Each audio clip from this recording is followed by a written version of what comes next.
প্রত্যেক দিনের মতন আজকেও একটি রেসিপি নিয়ে আপনাদের সামনে হাজির হলাম। আজকে আমি বানিয়ে নেব চানা পনির। সেটা সম্পূর্ণ বানাবো একটা স্পেশাল মশলা দিয়ে, যার কারণে আজকের রেসিপিটি খেতে লাগবে দুর্দান্ত। নমস্কার বন্ধুরা, মাই কিচেন মাই ব্লগে সবাইকে আবারও একবার স্বাগত। আসুন তাহলে শুরু করা যাক আজকের রেসিপি। তার জন্য লাগছে আমাদের চানা আর পনির। চানাগুলিকে আমি 7 থেকে 8 ঘন্টা আগে ভিজিয়ে রেখেছিলাম। এখানে 200 গ্রাম পরিমাণ চানা ব্যবহার করেছি, আর তার সাথে নিয়ে নিয়েছি 200 গ্রাম পরিমাণ পনির। তো এখন চানাগুলিকে প্রেসার কুকারে সামান্য একটু লবণ দিয়ে 3 থেকে 4টে সিটি লাগিয়ে নেব। আর তার সাথেই এখানে আমি আজকে ব্যবহার করব 3টে আলু। আলুগুলিকে আমি আগে থেকেই সিদ্ধ করে রেখে দিয়েছি। এখন একদমই ছোট ছোট পিস করে কেটে নেব। আপনারা চাইলে আলু ছাড়াও রেসিপিটি বানিয়ে নিতে পারেন, তবে আমার মনে হয় একটু আলু দিলে খেতে বেশি ভালো লাগে, আর এই রেসিপির গ্রেভিটাও কিন্তু খুব সুন্দর তৈরি হয়। আপনাদের আলু খেতে অপছন্দ হলে সেক্ষেত্রে কিন্তু আলুটা স্কিপ করতে পারেন। তো সমস্ত আলুগুলিকে এখন একদমই ছোট ছোট পিস করে কেটে নিয়েছি। এখন যে পনিরটা নিয়েছিলাম, পনিরগুলোও এখন ছোট ছোট পিস করে কেটে নিচ্ছি। আপনারা আপনাদের পছন্দ মতন পিস করে পনিরগুলি কেটে নেবেন।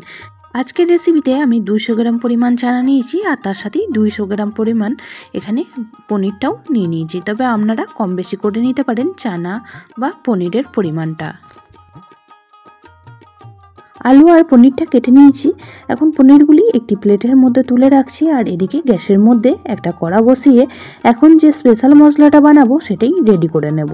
প্রথমেই এখানে দিয়ে দিচ্ছি 1/2 চামচ পরিমাণ গোলমরিচ, আর তার সাথে নিয়ে নিয়েছি 1/2 চামচ পরিমাণ গোটা ধনে, আর এখানে দিয়ে দিচ্ছি একদম 1/4 চামচ পরিমাণ গোটা জিরে, আর দিয়ে দেবো 2টো শুকনো লঙ্কা, আর তার সাথে কিছু গোটা গরম মশলা ব্যবহার করেছি। এলাচ, দারচিনি, লবঙ্গ দিয়ে দিয়েছি। এখন সমস্ত মশলাগুলি শুকনো কড়াইতে খুব সুন্দর করে নাড়াচাড়া করে নিয়ে ভেজে নেব। আর ভাজা হয়ে গেলে এখানে আমি দিয়ে দিচ্ছি 1 চামচ পরিমাণ কসুরি মেথি। গ্যাসের ফ্লেমটা অফ করে এখানে কসুরি মেথিটা দিয়ে দিলাম। খুব ভালো করে আবারও একবার মিশিয়ে নেব। আর মেশানো হয়ে গেলে এটা একটা প্লেটের মধ্যে নামিয়ে ঠান্ডা করে নেব। ঠান্ডা হয়ে গেলে এটাকে গুঁড়ো করে নেব। আজকের এই স্পেশাল মশলা দিয়ে চানা পনিরটা বানালে এর স্বাদ হয় দুর্দান্ত। একবার এইভাবে বানিয়ে খেয়ে দেখবেন, স্বাদ জিভে লেগে থাকবে। এখন কড়ার মধ্যে দিয়ে দিলাম এখানে 3 চামচ পরিমাণ সাদা তেল। আজকের রেসিপিটি আমি সাদা তেলে বানাচ্ছি, আপনারা চাইলে সর্ষে তেলেও বানিয়ে ফেলতে পারেন। প্রথমেই কেটে রাখা পনিরগুলি দিয়ে দিলাম। পনিরগুলি এখন হালকা করে ভেজে তুলে রাখবো। কোনো রকম লবণ হলুদ ছাড়াই পনিরগুলি ভেজে নিচ্ছি। পনিরের গায়ে হালকা একটু লালচে রং আসলেই পনিরগুলো উল্টে দিচ্ছি, আর অপর পিঠটাও এইভাবেই হালকা লাল করে ভেজে নেব। খুব বেশি ভাজলে পনির শক্ত হয়ে যায়, সেক্ষেত্রে খেতে একদমই ভালো লাগে না। তাই পনিরগুলি হালকা করে ভেজে তুলে নেব। এই পর্যায়ে পনিরগুলি এখন তেল থেকে তুলে একটা প্লেটের মধ্যে নামিয়ে রাখছি। পনিরগুলি সমস্ত তুলে নেওয়ার পর কড়ার মধ্যে যে অবশিষ্ট তেলটা রয়েছে তার মধ্যেই বাকি রান্নাটুকুনি করে নেব। প্রথমেই আমি দিয়ে দিলাম 2টো তেজপাতা, মাঝখান থেকে টুকরো করে তেজপাতাটা একটু তেলের মধ্যে ভেজে নিয়ে এখন দিয়ে দিচ্ছি আদা পেস্ট। এখানে আমি 2 চামচ পরিমাণ আদা পেস্ট ব্যবহার করেছি। আজকের রেসিপিটি আমি সম্পূর্ণ নিরামিষভাবে বানাচ্ছি। আপনারা চাইলে পেঁয়াজ রসুন দিয়েও বানিয়ে ফেলতে পারেন, তাতে করেও কিন্তু রেসিপিটি খেতে খুবই ভালো লাগবে। আদা তেলের মধ্যে দিলে খুবই ছিটকায়, তার জন্য এখানে আমি টমেটো কুচিও অ্যাড করে দিলাম। এখানে আমি 2টো বড় সাইজ টমেটো কুচি করে নিয়েছিলাম, তো সেই টমেটো কুচিটা অ্যাড করে দিলাম। তার সাথে এখানে খুব সামান্য পরিমাণ লবণ দিয়ে দিলাম, তাতে করে যে তেল ছিটকা ছিল সেটাও আর ছিটকাবে না, আর টমেটোটাও খুব সহজে নরম হয়ে যাবে। এখন আদা আর টমেটোটা খুব সুন্দর করে কষিয়ে নেব। আজকের রেসিপিতে টমেটোর পরিমাণটা একটু বেশি ব্যবহার করেছি, যেহেতু নিরামিষভাবে বানাচ্ছি, আর গ্রেভিটাও বেশ টমেটোটা দিলে খুব সুন্দর তৈরি হবে। এখন আমি গুঁড়ো মশলাগুলিও একসাথে অ্যাড করে দিচ্ছি। এখানে দিয়ে দিলাম 1/2 চামচ পরিমাণ হলুদ গুঁড়ো, 1/2 চামচ জিরে গুঁড়ো, 1/2 চামচ ধনিয়া গুঁড়ো, আর এখানে দিয়ে দিয়েছি 1/2 চামচ পরিমাণ লঙ্কা গুঁড়ো, আর তার সাথেই দিয়ে দিচ্ছি এখানে স্বাদ অনুযায়ী লবণ। দিয়ে সমস্ত মশলা খুব ভালো করে মিশিয়ে নিচ্ছি। আর মেশানো হয়ে গেলে এখানে খুব সামান্য পরিমাণ একটু জল দিয়ে মশলাটা আবারও খুব সুন্দর করে কষিয়ে নিতে হবে। মশলা যত সুন্দর করে কষানো হবে আজকের রেসিপিটি টেস্ট কিন্তু ততটাই ভালো আসবে। 1/4 চামচ কাশ্মীরি লঙ্কা গুঁড়োও অ্যাড করে দিয়েছিলাম সম্পূর্ণ কালারের জন্য, আপনারা চাইলে স্কিপ করতে পারেন। খুব ভালো করে মিশিয়ে নিয়ে মশলাটা আবারও তেল ছাড়া অবধি কষিয়ে নেব। এই পর্যায়ে অ্যাড করে দিচ্ছি প্রথমেই যে মশলাটা তৈরি করে রেখে দিয়েছিলাম সেই মশলা থেকে 1/2 চামচ মশলা। পরে আমি আবারও ব্যবহার করব মশলাটা। এখন আবারও খুব ভালো করে মিশিয়ে নিয়ে মশলাটা কষিয়ে নেব।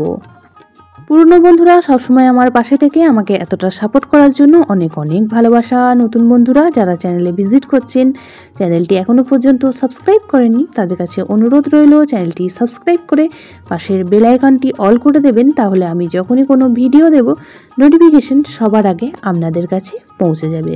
মশলাটা খুব সুন্দর করে কষিয়ে নিয়ে এখন কেটে রাখা আলুগুলি অ্যাড করে দিলাম। আলুগুলিও মশলার সঙ্গে বেশ কিছুক্ষণ সময় নিয়ে একটু কষিয়ে নেব আর খুন্তির সাহায্যে এইভাবে একটু ভেঙে দেব। আর এইভাবে যদি একটু ভেঙে দেওয়া হয় তাহলে গ্রেভিটা কিন্তু খুব সুন্দর তৈরি হবে আর আলুটাও মশলার সঙ্গে খুব সুন্দরভাবে মিশে যাবে। 2 মিনিট সময় নিয়ে আলুটা মশলার সঙ্গে খুব সুন্দর করে কষিয়ে নিয়েছি আর দেখেই বুঝতে পারছেন সাইড থেকে তেল ছেড়ে আসছে। এই পর্যায়ে সিদ্ধ করে রাখা চানাগুলি অ্যাড করে দিচ্ছি। এখানে জল সমেতই চানাটা অ্যাড করে দিলাম। বাটিটা ধুয়ে আরও কিছুটা পরিমাণ জল এখানে অ্যাড করে দেব। স্পেশাল এই মশলাটি দেওয়ার কারণে আজকের রেসিপিটি এতটাই সুন্দর সুগন্ধ আসে আর খেতে এতটাই টেস্টি হয়, একবার এইভাবে বানিয়ে খেলে বারবারই খেতে মন চাইবে। রুটি, লুচি, পরোটা সব কিছুর সাথেই জমে যাবে আজকের রেসিপিটি। আর এইভাবে যদি বানিয়ে নেওয়া হয় তাহলে দুটো জায়গায় 4টে রুটি খেতে বাধ্য হবেন। খুব ভালো করে মিশিয়ে নিয়েছি। গ্যাসের ফ্লেমটি লো টু মিডিয়ামে রেখে এখন 3 থেকে 4 মিনিট সময় নিয়ে রান্নাটি করে নেব। এই পর্যায়ে অ্যাড করে দিলাম ফ্লেভারের জন্য 4টে কাঁচা লঙ্কা। এখানে আমি গোটাই ব্যবহার করেছি, আপনারা চাইলে কাঁচা লঙ্কাগুলি মাঝখান থেকে ফাটিয়েও ব্যবহার করতে পারেন। চানা পনির আপনারা সকলেই বানাতে পারেন আর বানিয়ে থাকেন, তবে একবার এইভাবে স্পেশাল মশলা দিয়ে বানিয়ে খেয়ে দেখবেন, এর স্বাদ কিন্তু জিভে লেগে থাকবে আর বারবারই কিন্তু এইভাবে বানিয়ে খেতে ইচ্ছে করবে। গ্রেভিটা খুব ভালো করে ফুটে গেলে এখন ভেজে রাখা পনিরগুলি অ্যাড করে দিচ্ছি। পনিরগুলিও গ্রেভির মধ্যে খুব ভালো করে মিশিয়ে নিয়ে আবারও 2 থেকে 3 মিনিট সময় নিয়ে রান্নাটি করে নেব। তাতে করে পনিরের মধ্যে গ্রেভিটা খুব সুন্দরভাবে ঢুকে যাবে আর খেতেও খুবই ভালো লাগবে। গ্যাসের ফ্লেমটা এই পর্যায়ে লো টু মিডিয়ামে রেখে 3 থেকে 4 মিনিট সময় নিয়ে রান্নাটি করে নিচ্ছি। আর এখন যে তেজপাতাগুলি ছিল সেই তেজপাতাগুলি উঠিয়ে ফেলে দিচ্ছি।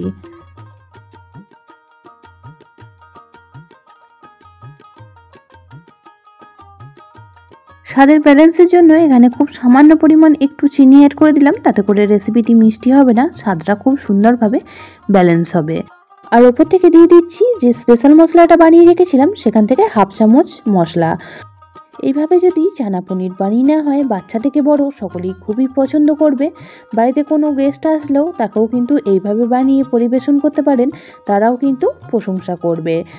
সম্পূর্ণ নিরামিষ রেসিপি, তাই যে কোনো দিন লুচি, রুটি, পরোটার সাথে এই রেসিপিটি বানিয়ে পরিবেশন করতে পারেন, খেতে দুর্দান্ত লাগবে। গ্রেভির ঘনত্বটাও আপনাদের একটু দেখিয়ে দিলাম যে এই পর্যায়ে কিন্তু গ্যাসের ফ্লেমটা অফ করে দিতে হবে, কারণ চানা ঠান্ডা হয়ে গেলে অনেকটাই ঘন হয়ে যাবে। এখন উপর থেকে দিয়ে দিচ্ছি বেশ কিছুটা পরিমাণ ধনেপাতা কুচি। আপনাদের হাতের কাছে থাকলে অবশ্যই ব্যবহার করবেন, আর না হলে স্কিপ করে যাবেন।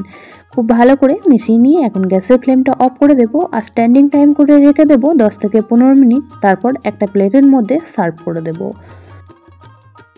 15 মিনিট পর ফিরে আসলাম। এখন ঢাকাটা খুলে আপনাদের দেখিয়ে দিচ্ছি কতটা লোভনীয় দেখতে হয়েছে।